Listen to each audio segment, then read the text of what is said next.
সন্ত্রাসবাদ খতম করার বিষয়টা তো খুব সহজ একটা কাজ নয়। সন্ত্রাসবাদের রুটসগুলোকে আমাদের চিহ্নিত করতে হবে। অনেকগুলো রুটসই অলরেডি চিহ্নিত হয়ে গেছে। আরেকটা জিনিস আমি একটু নজর আকর্ষণ করবার চেষ্টা করছি, দৃষ্টি আকর্ষণের চেষ্টা করছি, সেটা হচ্ছে কি যে একটা গ্রাম শহরের বিভাজন।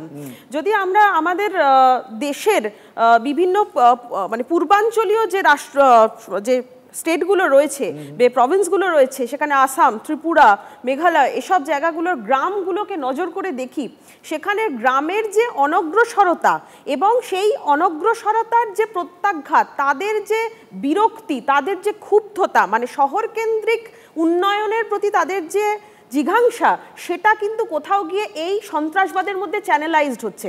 আমি নিজে গবেষণা করতে গিয়ে সেখানে দেখেছি যে গ্রামের মানুষের সঙ্গে যখন কথা বলছি, তখন কোথাও গিয়ে তারা কিন্তু মনে করছেন যে হ্যাঁ, সন্ত্রাসবাদী কার্যকলাপের মধ্যে যদি আমরা ঢুকতে পারি, তাহলে তাদের এই যে অনগ্রসরতা, সেই অনগ্রসরতাকে দূর করা যাবে, কারণ তারা শহরের দৃষ্টি আকর্ষণ করবেন। এখানে প্রসঙ্গত আমি একটা কথা বলি যে পশ্চিমবঙ্গে 2024 সালের নভেম্বর মাসটা জুড়ে দেখা যেতে পারে কিছু অ্যারেস্ট হয়েছে।